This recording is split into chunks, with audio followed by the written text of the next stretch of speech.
मुझे उम्मीद है कि इनसे आज हम मुलाकात करने जा रहे हैं। तो आपने कहा कि आप मेरी स्टोरी बताना चाहते एक हम सबके बीच और हैं, लैंग्वेज टू यूज। बातें करके तो वहां से कहानी बदलती चली गई, बढ़ती चली गई। Thank you so much.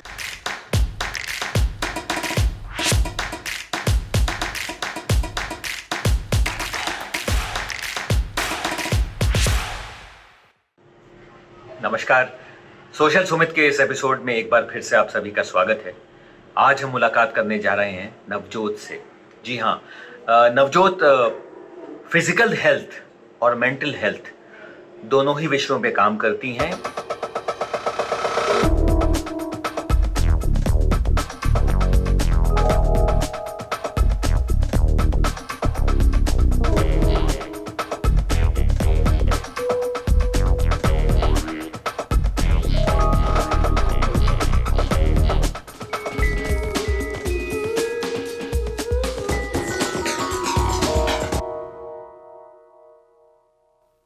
Navjot, कैसे हैं आप? बहुत बढ़िया सर, कैसे हैं आप? बहुत अच्छा हूँ, फिट हूँ और घर पे हूँ, बंद हूँ। इट्स वेरी इंपॉर्टेंट, जरूरी है कि हम लोग घर पे रहें और जितना ज्यादा खुद को बचा सकें, दूसरों को बचा सकें। और इस पेंडेमिक में यही हम कर सकते हैं और दुआ कर सकते हैं, प्रार्थना कर सकते हैं और एक चीज और कर सकते हैं। That's why I want to talk to you and it's my privilege that वक्त निकाला आपने और आप इस शो पर आई। बहुत सारे लोगों को ये फन पार्ट है, थोड़ा बहुत इंटरेस्टिंग है कि बहुत सारे लोगों को ऐसा लगता है कि लॉकडाउन में वो खाते बहुत हैं और घर पे पड़े रहते हैं और एक्सरसाइज नहीं करते हैं, बिंज वॉचिंग है, ऑनलाइन कंटेंट देख रहे हैं कंटिन्यूसली और मोटापा बढ़ रहा है, वजन बढ़ रहा है और कुछ कर नहीं सकते। दूसरी चीज है जो बहुत इंटरेस्टिंग है, वो ये है कि लोग हेल्थ कॉन्शियस बहुत हो गए हैं, खासकर कोरोना की वजह से। आपकी ब्रीदिंग एक्सरसाइजेस बहुत इंपॉर्टेंट हैं, फिजिकल एक्सरसाइजेस बहुत इंपॉर्टेंट हैं, आपके इम्यून सिस्टम को स्ट्रेंथन करने के लिए एक्सरसाइजेस बहुत इंपॉर्टेंट हैं। और शायद यही वजह है कि we contacted you and we wanted कि कोई हमारे बीच आए जो हमें इन सब के बारे में बताए, समझाए, मार्गदर्शन करे, so that we know that exactly what fitness means to us, to our life and how important it is. So Navjot, सबसे पहले आप हमें ये बताइए कि आप इस फील्ड में कैसे आई? वो क्या रीजन था कि आप एक फिटनेस कोच बनी, एक लाइफ कोच बनी? सर, आई थिंक इसका आंसर आप तो पर्सनली जानते हैं और आपका भी एक बहुत इम्पोर्टेंट रोल है इस जर्नी को आगे बढ़ाने में। But to answer your question, ये जो मेरी जर्नी थी ना, वो मेरी पर्सनल स्टोरी से शुरू हुई थी। मैं एक कॉर्पोरेट एम्प्लॉय थी, अच्छा कर रही थी कॉर्पोरेट लेवल पर। मैं डबल मास्टर्स हूँ, एजुकेशन भी मेरी जो भी सोसाइटी मांगती है वो है कि एजुकेशन भी है और जॉब भी बहुत अच्छी थी और प्रमोशंस भी मिल रहे थे। लेकिन एक लेवल आता है जब आप एक मिड लेवल मैनेजमेंट में आते हो, आपको ये चीज एकदम से खटकती है कि अब यही जिंदगी है, अब यही करना है, अब इसी को अडेप्ट करना है। क्योंकि जो हाईज होते हैं ना बचपन के लाइफ में कि हाँ अब 10th हो गई, 12th हो गई, कॉलेज हो गया, डिग्री हो गई, नौकरी मिल गई, प्रमोशन मिल गया, वो सब एक पॉइंट के बाद आकर बहुत आसान हो जाता है, एक पैटर्न बन जाता है लाइफ का। तो जब मेरी लाइफ में वो स्टेज आया तो मुझे वो एक्सेप्ट नहीं करना, मैं इसे एक्सेप्ट नहीं कर पाई थी इमीडिएटली। कुछ था जो मुझे बहुत खटक रहा था, पर मुझे समझ नहीं आ रहा था कि दिक्कत कहाँ आ रही है। तो मैंने घर वालों से भी बात की और हमने सोचा कि 2 महीने का ब्रेक लेते हैं। हो सकता है कि बहुत काम करने की वजह से लगातार पढ़ाई, फिर काम, फिर उसके आगे बढ़ने के लिए नई जॉब, नए प्रमोशन के चक्कर में हम एग्जॉस्ट हो गए हैं और नहीं समझ पा रहे हैं कि हाँ यही करना है। तो कहानी यहाँ से शुरू हुई कि 2 महीने का ब्रेक लेकर मैंने कुछ आगे का प्लान नहीं किया और एक रेपुटेशन बन गई थी इंडस्ट्री में, फैशन रिटेल इंडस्ट्री में थी, तो बाकी सारे ब्रांड्स के लोग भी जानते ही थे क्योंकि मार्केटिंग में हूँ तो क्रॉस कनेक्शंस हो जाते हैं। तो लगता था कि हाँ कहीं ना कहीं तो दोबारा चले ही जाएंगे। 2 महीने की ब्रेक है, 60 दिन का प्लान बनाकर छुट्टी ली थी कि कुछ अपने लिए करते हैं, कुछ नहीं करते हैं। लेकिन उस समय मैं बहुत मोटी थी, मैं हमेशा से मोटी थी। वो एक जेनेटिक होता है ना कि आपके शरीर में आप जिस तरह से भगवान ने आपको बनाया है आप वैसे ही हो, और उसके साथ सोशल बहुत सारे फैक्टर्स इंक्लूड होते हैं, लेकिन आप एक्सेप्ट कर लेते हो क्योंकि आपने जिंदगी बिताई है उस तरह से अपनी। तो जब वो 60 दिन का वक्त मेरी जिंदगी में आया, बहुत समय बाद मुझे ऐसा लगा कि कुछ नहीं है मेरे पास करने को, क्या करूं, ये क्या मैंने कुछ गलत तो नहीं कर लिया, शायद मैं लेट तो नहीं हो जाऊंगी अपने गोल्स अचीव करने में। तो मैंने जिम ज्वाइन करा कि चलो कुछ नहीं होता, 1 घंटा आराम मिलेगा, यहाँ थोड़ा एंजॉय करेंगे, या थोड़ा सा कुछ नया एक्सपीरियंस करेंगे। और 1 महीने के अंदर मैंने अपने आप को बदलते हुए देखा पहली बार। बहुत बार कोशिश की थी पहले भी, लेकिन क्योंकि साथ में नौकरी थी, क्योंकि पढ़ाई थी, कभी फोकस नहीं था सिर्फ अपने ऊपर। लेकिन जब इस बार किया तो सिर्फ एक यही थॉट था कि बदल के देखते हैं। और मेरी एक नेचर भी है कि मैं कॉम्पिटिटिव हूँ थोड़ी, ये एक क्वालिटी है जिसने मुझे बहुत आगे बढ़ने में हमेशा मदद की है, चाहे कोई भी गोल रहा हो। जब ये गोल मैंने अपने आप को दिया तो मैं 75 kgs की थी। तो आप हिसाब लगाएं, सिर्फ वजन से कुछ नहीं होता। मैं ये इस चीज पे आगे जाकर बात करना चाहूंगी, लेकिन 75 kgs की थी, लेकिन जो मेरे फैट डिपॉजिट एरियाज थे बॉडी के ऊपर वो इतने अनहेल्दी थे कि मेरे ऑर्गन्स पर बहुत फोर्स पड़ रहा था। लोग ये चीज समझते नहीं है, उन्हें लगता है कि वजन जो स्केल पर है वही उनकी हेल्थ डिफाइन करता है, ऐसा नहीं होता। 75 kgs मेरा शरीर का वजन था, लेकिन मेरे ऑर्गन्स इतने प्रेशर में थे जो शायद आगे जाकर मुझे PCOS कर सकते थे, मुझे हार्ट रिलेटेड डिजीज कर सकते थे, बहुत सारी ऐसी चीजें होती हैं जो फीमेल बॉडी में जल्दी हो जाती हैं because of the hormonal differences. पर जब मैंने अपने आप पर वर्क करना शुरू किया, मैं ट्रांसफॉर्म हुई। कट टू 6 महीने मैंने लगाए, और 6 महीने के अंदर मैं एक नया इंसान थी। मैं फिजिकली तो खुद को कहूंगी सबसे आखिर में मानती हूँ मैंने खुद को बदला, लेकिन जो उस 6 महीने ने मुझे मेंटली बदला, एज अ पर्सन बदला, वो मेरी जिंदगी को 180 डिग्री चेंज कर गया। अगर मैं यहाँ थी तो मैं आज यहाँ हूँ, और वो सब इसीलिए क्योंकि मैंने एक रिस्क लिया, बिना कुछ सोचे मैं सिर्फ कूद गई। और जो भी मैं आगे कर रही थी वो सिर्फ मैं अगले दिन का सोचती थी, और ये सच्चाई है। मैंने कोई प्लान नहीं बनाया था, मैं प्लान करके भी इसमें नहीं उतरी थी। बस एक दिन को कैसे और ज्यादा अपने आप को डिवोट करके उसे अच्छे से जी लूं, बस ये मेरा प्लान था। 6 महीने मैंने लगाए, और जब वो रेस्ट पीरियड था ना, जब आप जिम में नहीं हो, जब आप वर्कआउट नहीं कर रहे हो, जब आप बैठे हो, आप सोच रहे हो, कोई काम नहीं है, उस पीरियड में मैंने खुद को बहुत एजुकेट करा। मैंने सिर्फ सोई नहीं, सिर्फ टीवी नहीं देखा, मैंने खुद को बहुत एजुकेट करा। तो मैंने साथ साथ, अगर मैं फिटनेस में घुसी थी तो मैंने साथ साथ अपने सर्टिफिकेट्स पूरे करे, क्योंकि मैं समझना चाहती थी कि आखिर कैसे बदलता है शरीर, कैसे आप खुद को परमानेंटली ऐसा रख सकते हो, क्योंकि बहुत मेहनत है, खुद को बदलना बहुत मेहनत है। तो मैं चाहती नहीं थी कि ये मेहनत मेरी कहीं खराब हो, इस सोच से मैंने स्टार्ट किया। लेकिन जब मैंने कर लिया खुद को ट्रांसफॉर्म, तो एक बहुत बड़ी समझ आई मुझे कि हमें जो सिखाया जाता है, जो बताया जाता है, जो मार्केट में इंफॉर्मेशन है, जो इंटरनेट पे इंफॉर्मेशन है, वो सफिशिएंटली एजुकेटिंग नहीं है। जब मैंने खुद को एजुकेट किया, मुझे समझ में आया कि specially for working professionals, male और females, but more so for females, जो महिला हैं, जो काम करती हैं और मिडिल एज में है, लेट 20s अर्ली 30s में, वो सिर्फ काम नहीं कर रही हैं, वो शायद शादीशुदा है, नहीं है, लेकिन उनकी अपनी रिस्पॉन्सिबिलिटीज हैं। वो अपने फाइनेंसेस मैनेज कर रही हैं, वो खाना मैनेज कर रही हैं, वो बच्चे मैनेज कर रही हैं, फैमिली मेंबर्स मैनेज कर रही हैं, और उस सब के बीच में, अपनी रिस्पॉन्सिबिलिटीज के बीच में कहीं ना कहीं खुद के ऊपर ध्यान देना पीछे रह जाता है। और शायद कहीं ये भी रीजन था, इसी वजह से जब मैं नौकरी कर रही थी मैंने कभी इस चीज पे ध्यान नहीं दिया, क्योंकि मैं भी बहुत सारी चीजें कर रही थी। तो मुझे ये प्रॉब्लम जब समझ में आई कि ये रीजन था, सिर्फ एजुकेशन तो एक अलग बात हो गई कि हमें सारी इंफॉर्मेशन नहीं मिलती बहुत अच्छे तरीके से, सिंपल तरीके से, लेकिन जब ये फैक्टर मुझे समझ में आया तो मुझे लगा कि शायद मैं एक सोल्यूशन क्रिएट कर सकती हूँ जो बहुत सिंपल हो, इजी टू फॉलो हो, लोगों की जिंदगी में एक लाइफस्टाइल शिफ्ट ला सके और एक हवा ना लगे, एक डर ना लगे कि हाँ हमें सब कुछ बदलना पड़ेगा, हमें खुद को रिस्ट्रिक्ट करना पड़ेगा, हमें बहुत मेहनत करनी पड़ेगी, हमें बहुत पैसे डालने पड़ेंगे। ये सारे फैक्टर्स अगर मैं कोई एक ऐसा सोल्यूशन क्रिएट करूं कि इन सबको मैं रिड्यूस करके एक ऐसा सोल्यूशन निकालूं जो लोग यूज करें और उससे रिजल्ट पाएं, तो शायद ये मेरी लाइफ का न्यू डायरेक्शन हो सकता है। बिकॉज मैं बहुत मोटिवेटेड हूँ अभी तक इस डायरेक्शन को लेकर। जब खुद के साथ होता है जो फीलिंग आती है आप उसे एक्सप्लेन नहीं कर सकते, आप सिर्फ दूसरे को महसूस करवा सकते हो और उससे बड़ी ब्लेसिंग मुझे नहीं लगता कोई है।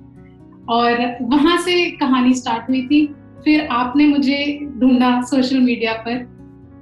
मैं आज तक आपकी ऋणी हूँ कि आपने मुझे अच्छे से अपनी कहानी बताने का एक मौका दिया, क्योंकि वो पहला मौका था मेरा जब मैं ट्रांसफॉर्म हुई थी। मैं सोशल मीडिया पे पोस्ट करती थी, लेकिन जब आपसे बात हुई तो आपने कहा कि आप मेरी स्टोरी बताना चाहते हो। वहां से कहानी बदलती चली गई, बढ़ती चली गई। अंजन टीवी पर जब मेरी ट्रांसफॉर्मेशन स्टोरी आई तो बहुत सारे लोगों ने कनेक्ट किया सोशल मीडिया पर, और वहां से फिर इंडिया टुडे ने मेरी स्टोरी कवर की, फिर टाइम्स ऑफ इंडिया ने की, फिर दैनिक जागरण ने की, फिर नवभारत टाइम्स ने की, 100 डेज ऑफ रनिंग वेबसाइट है उसने की, आउटलुक ने की। फिर वहां से एक चेन चलती चली गई और सबसे एक ही मैसेज मिला कि हम भी ये चेंज चाहते हैं, हमें बताओ कैसे। जब वो बार बार रीअश्योरेंस आया ना कि लोग चाहते हैं बदलना, नहीं जानते कैसे, तो मुझे समझ में आ गया कि यही मुझे अब करना है। क्योंकि अगर मैं कर सकती हूँ और मेरी कहानी से लोग इंस्पायर हो सकते हैं, तो उससे बड़ा किक स्टार्ट तो कोई है ही नहीं। उनको ऑलरेडी मोटिवेशन मिल रही है, तो मैं सिर्फ उन्हें सोल्यूशन, वो एक कहते हैं ना आग में घी डालने वाला काम करना चाहती हूँ कि एक बार वो आग उनमें अगर जल गई है कि वो खुद को इम्प्रूव करना चाहते हैं, लाइफस्टाइल, अपने आप को, अपनी फिटनेस को, तो क्यों ना मैं उनको सही डायरेक्शन देकर एक नई जिंदगी की ओर बढ़ा सकूं, क्योंकि मुझे पता है वो नई जिंदगी कितनी ज्यादा बेटर है। ये है मेरी journey.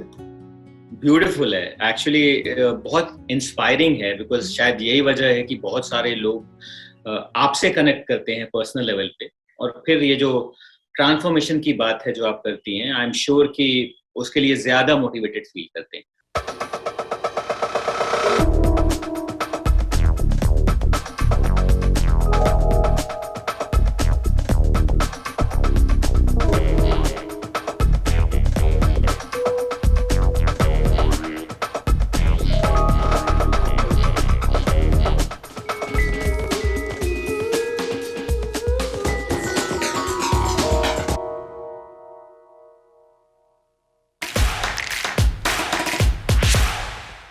Tell us something about your initiative.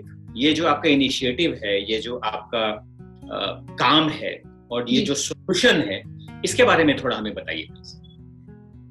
ये बहुत पर्सनल तरीके से मैंने क्रिएट किया है। ये सिर्फ मेरी एक इंस्पायरिंग एक स्टोरी पर बेस्ड है मेरा काम।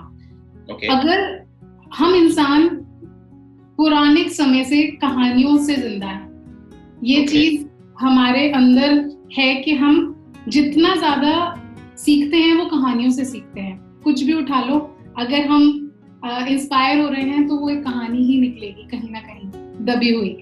तो सबसे ह्यूमन लेवल है कि अगर मेरी कहानी में आपको कहीं ना कहीं आप दिखते हो, कहीं पर भी, किसी भी स्टेज पर, तो हमारा कनेक्शन बन गया। उसके बाद मैं कोई भी बीच में वॉल नहीं लाना चाहती कि आपको ये लगे कि आप मुझसे पूछ नहीं सकते और मुझे ये लगे कि मैं आप तक पहुंच नहीं पा रही। इसलिए मैंने सोशल मीडिया स्टार्ट किया और अपनी वेबसाइट क्रिएट की।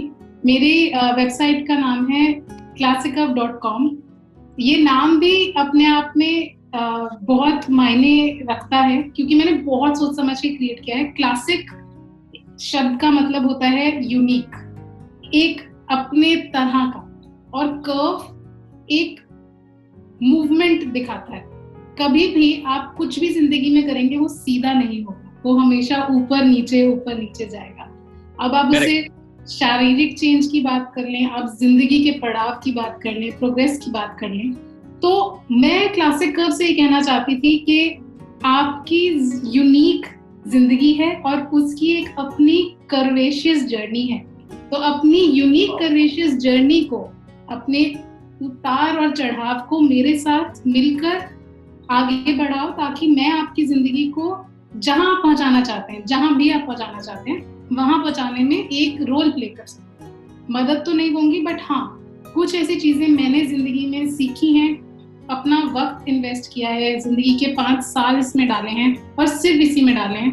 तो ऐसी कुछ चीजें मैं जरूर बता सकती हूँ जो लोगों के काम आएंगी, जो आसान है करनी और वो डेफिनेट रिजल्ट्स देते हैं। टचवुड आज तक कभी भी मुझे मुड़कर किसी ने नहीं कहा कि जो आपने बताया है वो काम नहीं किया, क्योंकि वो मेरा सबसे बड़ा ग्राउंड रूल यही है कि मैं प्रैक्टिकल चीजें बताती हूँ जो हो सकती हैं। अगर आप मुझसे कहेंगे कि मुझे 20 किलो 1 महीने में कम करना है, मैं वो क्लाइंट लूंगी ही नहीं, मैं उनके साथ काम ही नहीं करूंगी, क्योंकि मुझे पता है कि वो आपके शरीर के लिए गलत है। ऐसा नहीं हो सकता है, लेकिन जो उसके बाद होगा मैं वो नहीं चाहती आपके लिए, इसलिए मैं उस जर्नी में आपका साथ नहीं दे पाऊंगी। लेकिन अगर आप चाहते हैं कि जो भी हम करें और पॉइंट ए से पॉइंट बी में पहुंचे और बी से वापस ना आए, उसमें मैं जरूर आपके साथ हूँ, क्योंकि मैं चाहती हूँ कि आपकी जिंदगी में जो चेंज आए वो परमानेंट रहे।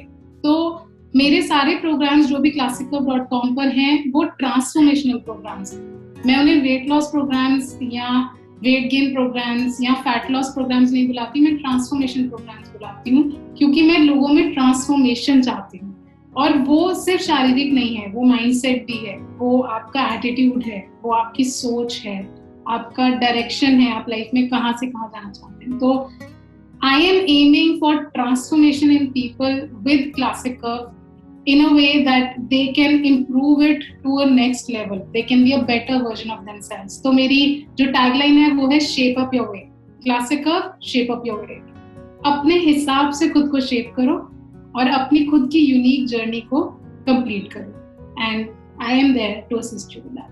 फूड का, खान पान का और लाइफस्टाइल का क्या कनेक्शन है, उसमें कितना बैलेंस होना चाहिए और वो किस तरह का होना चाहिए, बेसिकली एक संक्षेप में अगर थोड़ा आप बता सके तो आई एम श्योर कि जितने भी दर्शक देख रहे हैं इनिशियली कुछ उनको हेल्प मिल जाएगी अगर वो ओबीज हैं या ओबेसिटी की तरफ बढ़ रहे हैं।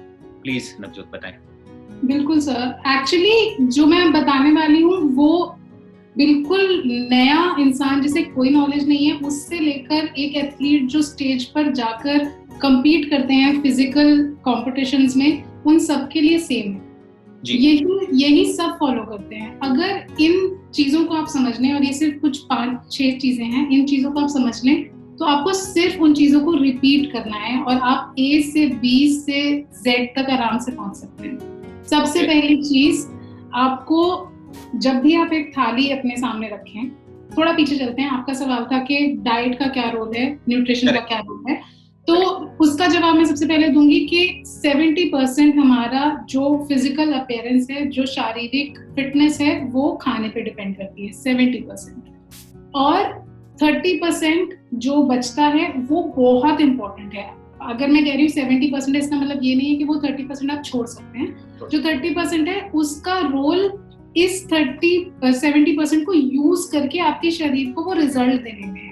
अगर आप इन दोनों में से कोई एक चीज पर ही जोर देंगे, दूसरी को छोड़ देंगे, तो आप नहीं अचीव कर पाएंगे परमानेंट रिजल्ट्स। तो ये हुआ आपके पहले सवाल का आंसर। जब भी आप एक थाली बनाएं अपने लिए, कोशिश करें कि उसके अंदर 3 चीजें जरूर हों, कार्बोहाइड्रेट्स, फैट्स, प्रोटीन्स। मैंने एक्सप्लेन करूंगी और इनकी सोर्सेज भी बताऊंगी अभी। लेकिन जब हम एक खाने की प्लेट देखते हैं तो हमें उसमें ये 3 चीजें जरूर दिखनी चाहिए, कार्बोहाइड्रेट्स, फैट्स और प्रोटीन्स। और उसके अलावा हमेशा फाइबर हमें लेना है जो हमें सब्जियों से मिलता है। तो सलाद हो गया, सौते वेजिटेबल्स हो गए, या थोड़ी जो कच्ची सब्जियां होती हैं जो फुल फॉर्म में होती हैं, जिन्हें हमने बहुत ज्यादा पकाया नहीं है गैस के ऊपर, वो हमारे लिए पोर्शन इंक्लूड करना हर मील में बहुत जरूरी है। कम से कम दिन में एक बार तो लेना ही है। और उसके साथ कम से कम 3 लीटर पानी हमें जरूर लेना है। और सीजनल कोई भी प्रोड्यूस जो आपके देश में बनती है उसे नहीं छोड़ना है। ये बहुत बड़ा मिथ है कि हमें ये नहीं खाना है, हमें वो नहीं खाना है, इससे मोटापा होता है, इससे गैस होता है, इससे जो सीजन है ये पूरा संसार भगवान ने बहुत सोच समझ के बनाया है, और अगर आपको इस धरती के किसी एक लोकेशन पर पैदा किया है तो आपके शरीर को उस लोकेशन के हिसाब से अडॉप्ट किया है। हम खुद को एक यूरोपियन से कंपेयर नहीं कर सकते, हम खुद को एक अफ्रीकन से कंपेयर नहीं कर सकते, क्योंकि उनके जीन्स, उनकी हिस्ट्री, उनकी लोकेशन हमसे अलग है। हम क्या करते हैं, हम इंटरनेट खोलते हैं, हम देखते हैं अरे ये तो बहुत ही अच्छा है, अरे कीटो कर लेते हैं, एवोकाडो खा लो, देसी आम नहीं खाते हैं। हाँ, अरे कीटो कर लेते हैं, इसमें कार्ब्स नहीं खाने, इससे बहुत जल्दी।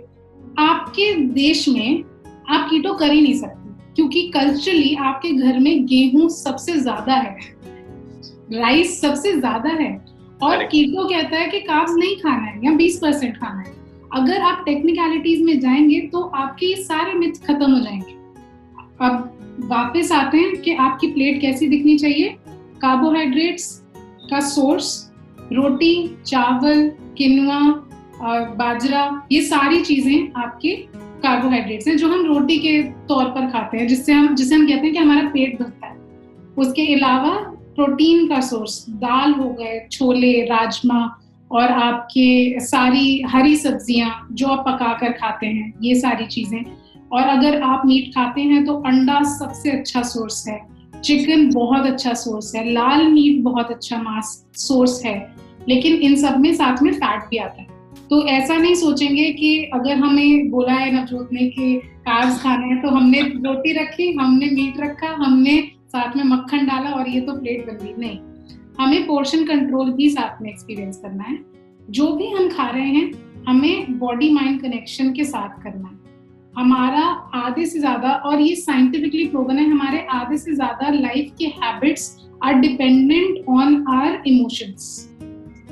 अगर हम इमोशनली खाने के आदी हैं तो आप ऑटोमेटिकली अनफिट ही रहेंगे, आपको वो पैटर्न ब्रेक करना है।